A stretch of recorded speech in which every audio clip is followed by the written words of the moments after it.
Hello, my friends. It is so good to have you here tonight. Take a moment, take a deep breath. Imagine you are sitting with me by a warm fire. Outside, the world is busy and loud, but here, it is quiet. Have you ever looked in the mirror in the morning? Maybe you put a little color on your lips. Maybe you cover a spot on your skin. Or maybe you just look at yourself and wonder, who am I today? We often think of makeup as something new. We think of bright stores, plastic bottles, and famous people on the internet.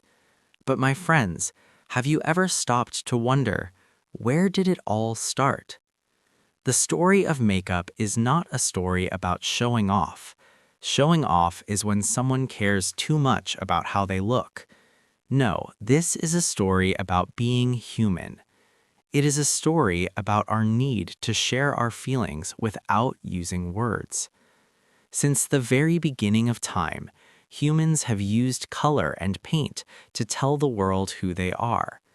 They used it to show their power, to talk to their gods, and to feel safe. Today, we use makeup to feel pretty, but for our relatives from long ago, it was much more than that. It was like armor to protect them. It was a prayer. It was a way to belong to a group. So tonight, let's go back. Let's go far back into the foggy past. We are going to travel through thousands of years. We will see how a little bit of color changed the way we see ourselves.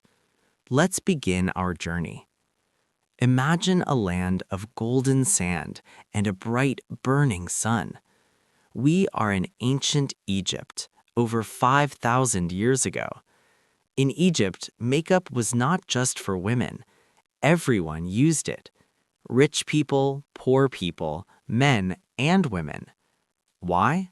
Because in Egypt, beauty was special and close to the gods. If you looked clean and beautiful, you were closer to the gods. The most famous part of Egyptian makeup was Kohl. Can you say that?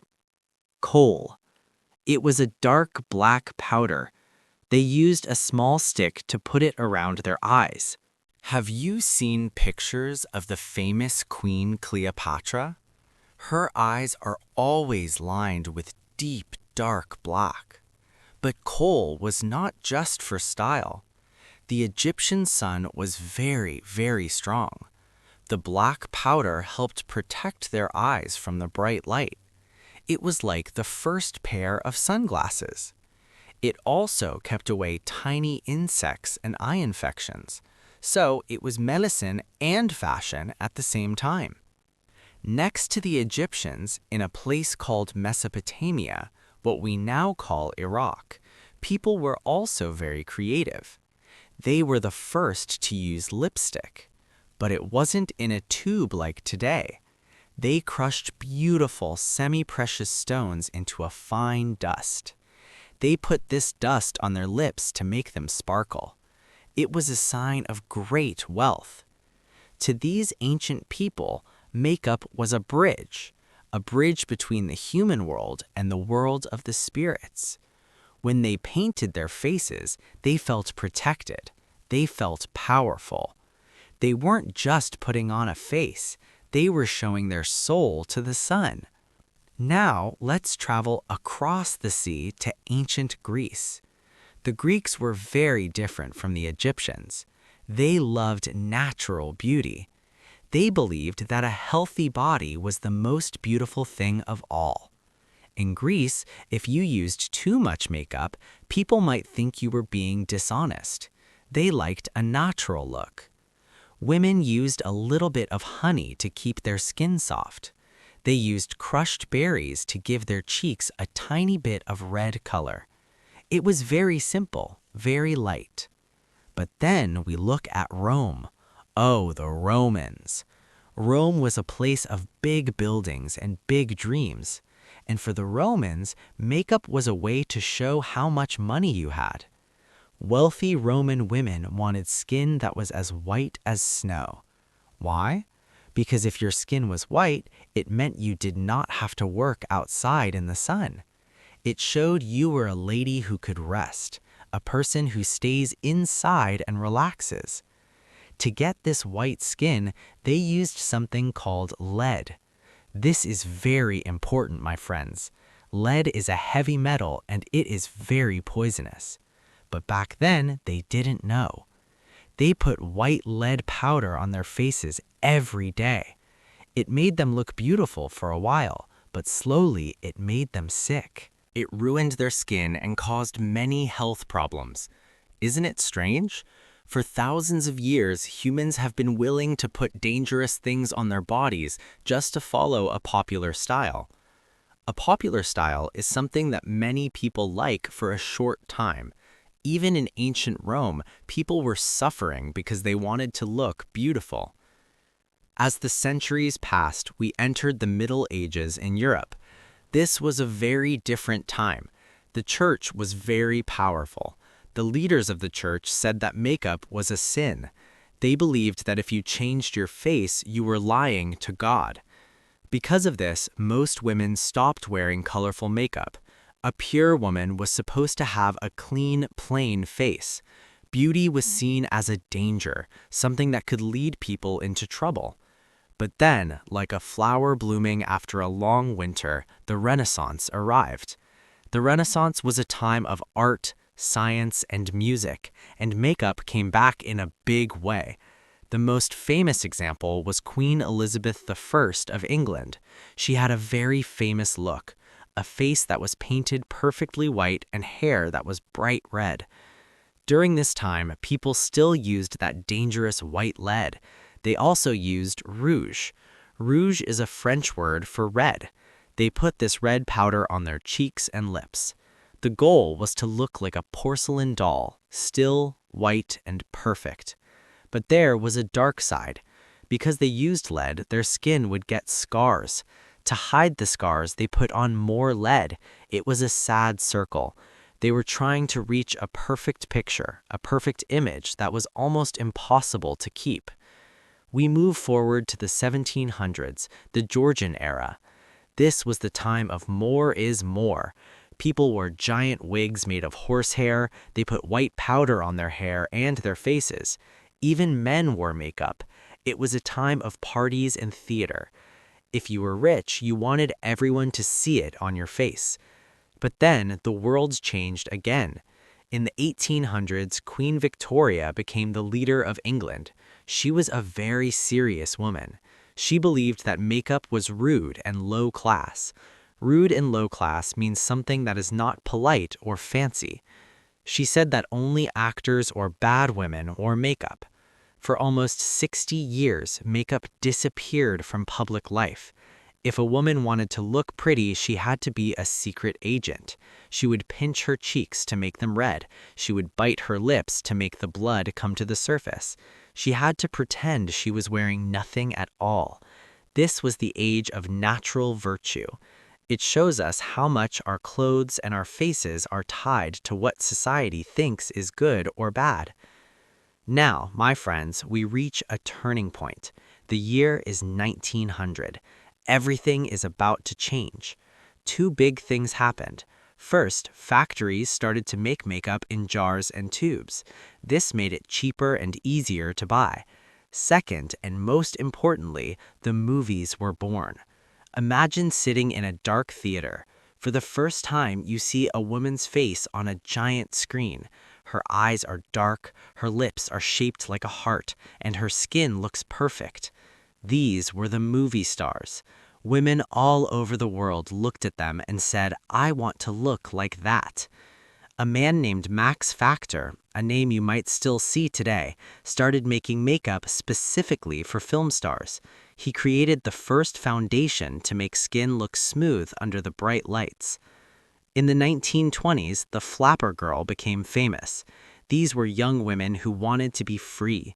They cut their hair short. They wore dark eyeliner and bright red lipstick. For them, makeup was a scream of freedom. It said, "I am modern. I am independent." Makeup was no longer a secret. It was a global business.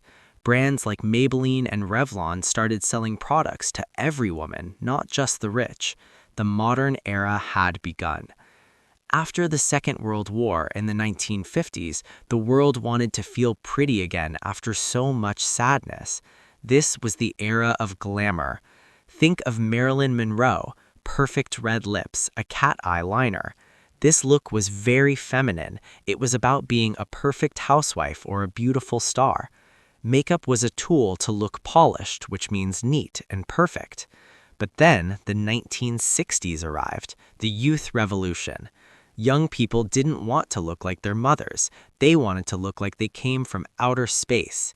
They used bright colors, blue, green, and silver. They wore huge fake eyelashes. Look at pictures of the model Twiggy. Her eyes look like large, beautiful flowers. In the 1970s, the punk movement used makeup to look scary or angry. They used black and neon colors to say, "I don't care what you think." You see, my friends, makeup became a language for fighting back. It wasn't just about being pretty anymore. It was about showing which group you belonged to.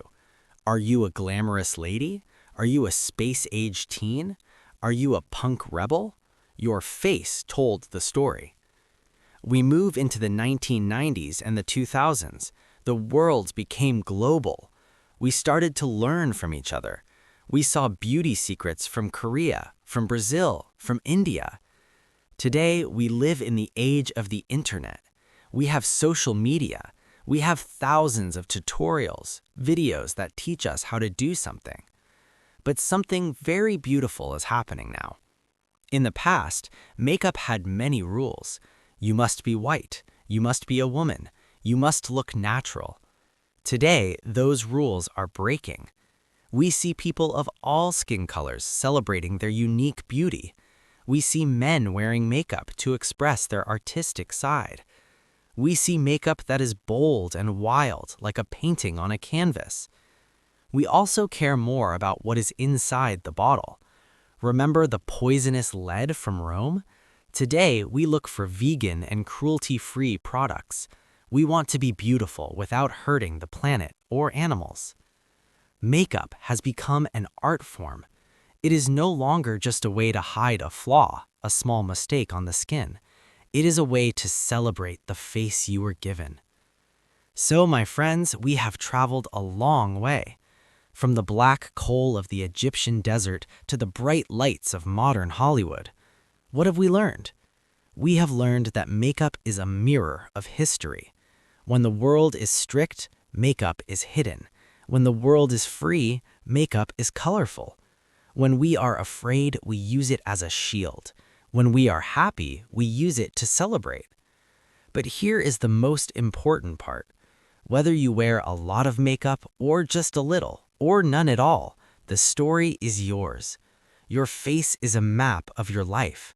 Every line, every smile, and every color you choose to add is a part of your journey.